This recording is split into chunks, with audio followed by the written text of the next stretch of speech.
discussion on that issue, like especially energy sector, all these things. Yeah. Education, many, and technology, of course, the other business oriented, as you said, this little bit, what it called, like business oriented things. That's also one, not company, but they're trying, especially like export and import organizations, those who are doing, but basically, as you have focused the government intention to develop the infrastructure technological platform in Bangladesh, that's I think and most technology guys don't think that way. They don't think about the fact that one of the things we're going to talk about is how the IT industry, data centers, and this technology uses the same amount of carbon as the entire aviation industry. Really? Yeah, it's 5% of the world's CO2 emissions is IT stuff in data centers. And oftentimes technologists don't think about that because their line item probably doesn't include the electricity that they're using in their budget. And so that is the case here in the US and the case all over the world. I'm the CIO, I'm the CTO, I'm not paying for electricity. That's the administration side, that's the real estate guy. So I don't even see that.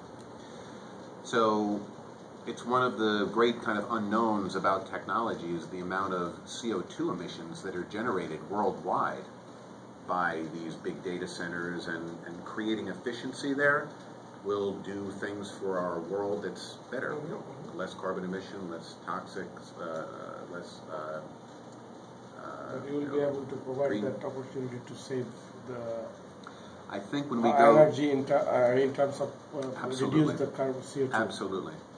When you look at the efficiency of the infrastructure that we've seen so far, it is high.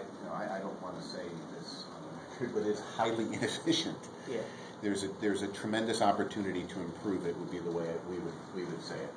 Yeah, I'll give you one quick example. So if you go to one of the data centers in New Jersey, in Secaucus, for example, there is a bunch of different data centers. That data center by itself uses as much energy as the rest of the city.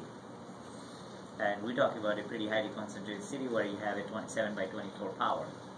Now if you think about that in Bangladesh perspective, there are a lot of different companies, even the government, they have a significant amount of data centers, they call it, it's a computer closet, so they pull in power, they use, I would say, diesel generator or something like that. They need continuous power, and if they don't have power, they're load shedding all the time, they don't have power, they actually bring up this generator. So what happens is that you do get significant amount of cost into those power generation, and cooling of it, because the servers don't run in a hot environment. And Bangladesh traditionally, if you look at the temperature, climate perspective, it's most of the time hot then cold.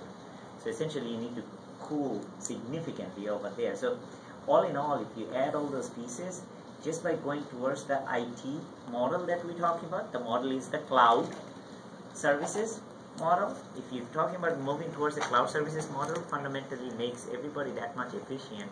And there are a lot of different numbers we can throw at, but going to a cloud, a traditional number that I can give you, which is huge, meaning they can potentially save 95% of carbon footprint and power consumption. So 95%?